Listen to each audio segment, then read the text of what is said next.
Good afternoon, ladies and gentlemen. It's been a while since we've made a video. It come to my attention the other day that I have another rifle in my gun case that I hadn't made a video on. And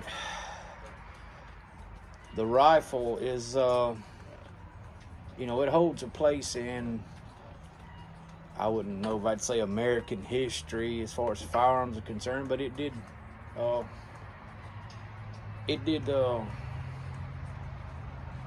help a lot of young hunters in its time get out and enjoy the great outdoors. So we want to just talk about it a little bit. I think it deserves that.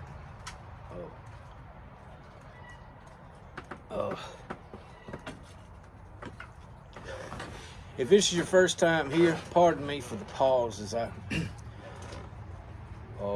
sometimes it's a little hard to get the words out here lately.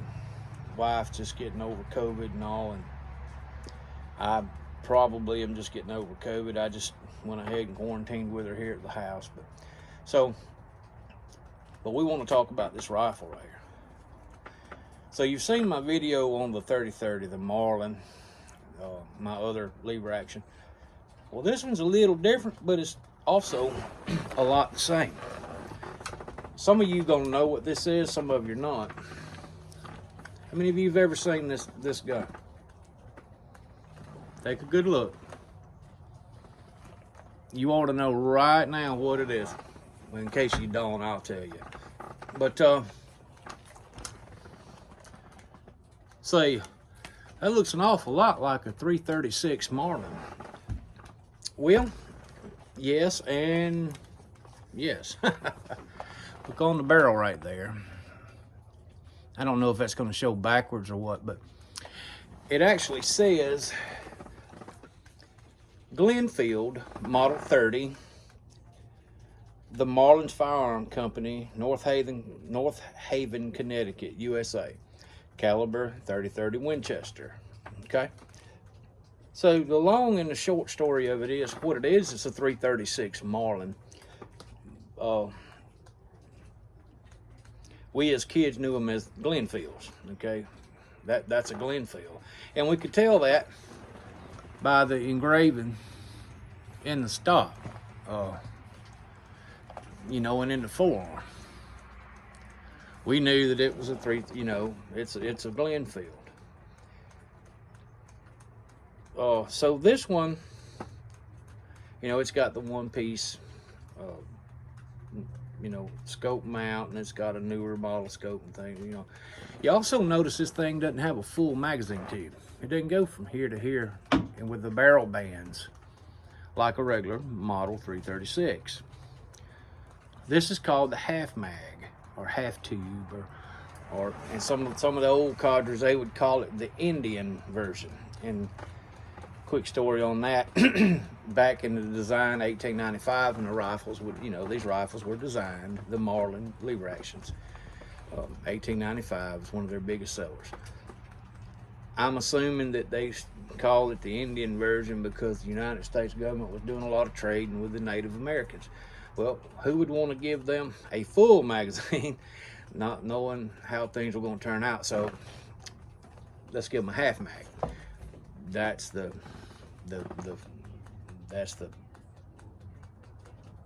hogwash that goes along with it, I don't know, for a better word. Anyway, that's what they say, the older people. So the rifle's a no frills rifle. It doesn't have the Marlin butt plate. It doesn't have the white line spacers. It doesn't have the pistol grip cap. It's trying to rain on us, so we're gonna have to rush this a little bit. Basically what it was, Marlin Firearms was making, the 336 was just sweeping across the country. Everybody wanted them. So you had mom and pop dealers that only dealt in Marlin firearms, the little guy, okay? So then you got these big box stores like Western Auto, Sears and Roebuck, Kmart, Walmart.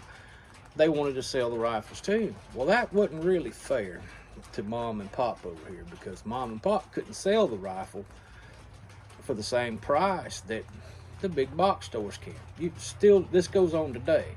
Academy and Dick's and Bass Pro, they'll sell you, you know, let's just say a Glock pistol, $150 cheaper than your local mom and pop store.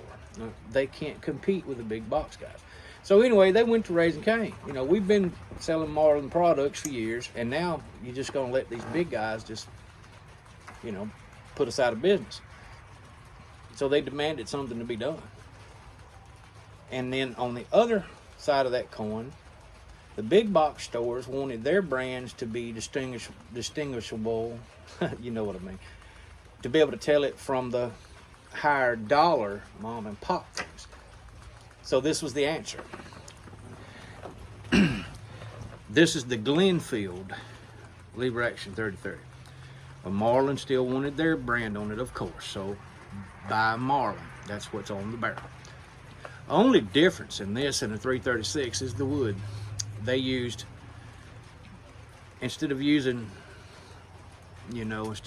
walnut or, you know, a higher grade wood that Marlin would use on their 336, which you would now, I guess it'd be a deluxe with the white line spacers and all that.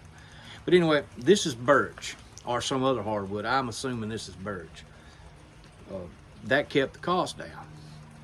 But now I'm gonna tell you, even this cheaper wood, and this is a 1970 model, by the way, according to the serial number, even with the cheaper wood, the wood on this rifle looks better than most today's grade A wood. So don't let that deter you if you run across one of these guns. I mean, it's got all the character in the world, all the grain in the world that you would want. And this blonde stock, I love that. But it still holds 4 in the magazine, 1 in the pipe. It's, you know, it ain't all together 2 to 3, depending on how you load it, 2 to 3 rounds short of a full length tube. But I do like the fact that it does not have a barrel band right here, and it would have one here on the tube. So it enhances the accuracy. I don't think they really understood that back then, the harmonic deal with barrels and all. I'm sure Marlin did, but anyway, these guns are said to be extremely accurate because of that, not having the barrel bands and, you know, in 2 different spots, messing with the harmonics. So, pardon me. Just those 2 things is the only things that's different than a 336. Now this gun, you know, of course, does not have a crossbolt safety. That Marlin didn't start incorporating that until 1983. So just because your gun has a crossbolt safety don't mean that it's not a real Marlin. Look for the roll mark, you know, the JM stamp right there. Okay. My other 30-30 has the JM stamp and a crossbolt safety, but it's a 91 model.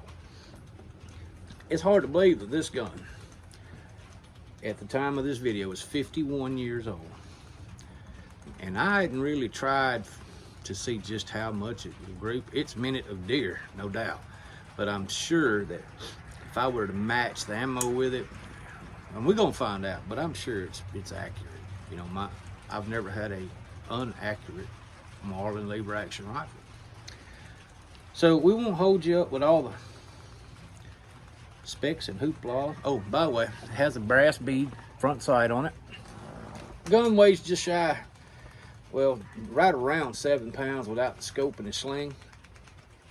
It's short, it feels good. It's got I want to say a 20-inch barrel. Don't quote me on that. Some of them had 22s, but I think this one's a 20.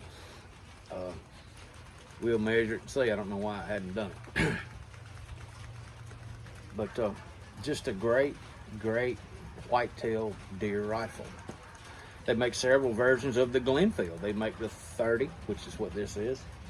They make the 30A, 30AS, 30AW, and et cetera, et cetera, et cetera. Each letter denoting where it was sold and who it was made for. This just being a 30, it's really hard to say whether it was a Walmart or Kmart or Sears and Roebuck or what, but I don't really care. I mean, I assume that, well, you know, since Marlin lost all their records here several years ago, I don't know if they could tell, and I don't care. The gun still shoots wonderfully. It's still tight. The finish isn't so great on it, but now it's not been refinished either. It's got some, you know, some wear points, right in, you know, just like any lever action rifle would. Of course, like I said, not the original scope and not the original mounts. These guns originally came with like a 3x9 by 32 or 3x9 by 40 Weaver, I want to say, with over and under see-through mounts. They come with swivel studs and such. These have been replaced, I've noticed, because this has the white line spacer on the stud. But just an all-around great gun. Great caliber, of course. There's been 30-30s taking more deer than any caliber, I imagine, in our history. One quick note about serial numbers, and I'm not going to give you my serial number, but I will give you an idea of what I'm talking about. Now, notice the serial number. Now you see how the first up here, it's got a set of letters, then there's a gap, and then there's a set of numbers, then there's a gap, then there's other numbers. That's how that Marlin used to do their serial numbers. So you could instantly look and say, well, 70 space, blah, blah, blah, blah. It's a 70 model. Okay, they quit doing that, and I don't remember where, but I want to say around 74. And they started making a one sequence serial number. There's no gap. And they didn't put the first two letters as the date. But what they did do, say if you took the first two letters and you minus them from 100, and then that was your year. So if your first two letters was 25, 25 from 100 is 75. You had a 75 model rifle. And that's, I don't know if they still use that system or not, but that's how they generally gauge the age of one. If it's got the two series serial number, you know, with the gap, two letters, gap, and then 5 or whatever, it's generally going to be older than a 1974. So keep that in mind when you're at your pawn shops or your gun shops or gun shows or whatever, and you're looking at rifles. When in doubt, pull out Google. Don't let some Joe blow at a gun show say, well, this is an original Marlin 1953. I'll take $2,000 for it, and here you are, you're all hyped up already because you're at a gun show, without you actually checking that that's what that is. Crossbow safeties started in '83. I just told you the deal with the serial numbers. But anyway, I ain't wanting to teach a class today, but I just wanted to show you my little rifle. I think I'm gonna get it out of the safe next year. In fact, I may get it out this coming weekend's the last weekend of deer season here in Alabama. But at the very least, I think I may hunt with it some next year. I've got a new 308 for this year, a Bagara. I think I did a quick little short video on it. But my heart always comes back to these old lever guns. They just really do. And so thank you for watching. I know it wasn't real informative, but you know, give me a thumbs up, share the video, like, comment, whatever. Leave comments telling me what you'd like to see. I actually had a request to do hunting rifle videos a year or so ago from a young man who was just getting his first deer rifle, and he likes to get on YouTube and you know, look at deer rifles. And I told him it would be short and sweet because I didn't have but a couple. Well, it didn't dawn on me. I have a safe full. So I hope this is the last video on deer rifles. I doubt it. Just a little secret, don't tell my wife, but I'm actually looking for a lever action 4570. Find that, I'll have to make another video. But I don't think I want the guide gun. I think I want the cowboy version, which is a 10-shot tubular magazine with an octagon barrel. But anyway, that's our secret. But anyway, I hope you've enjoyed it. Take care of each other. You know, stay safe around people. Stay healthy. You know, don't let anybody get right here. I ain't telling you to wear a mask. I'm not gonna do that because I'm not. But don't let anybody get right here on top of you. You know, be polite. Say, if you don't mind, I need you to back away. You know, we can get through this and be civil about it.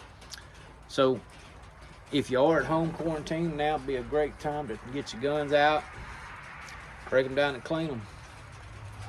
If you're like me, I'll run a rod and a patch through mine maybe once during deer season, and then at the end I'll grease, you know, I'll oil the inside of the barrel, wipe it down, put it in the safe.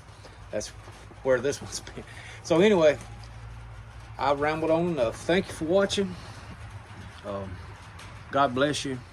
Until we see you next time. Have a good evening.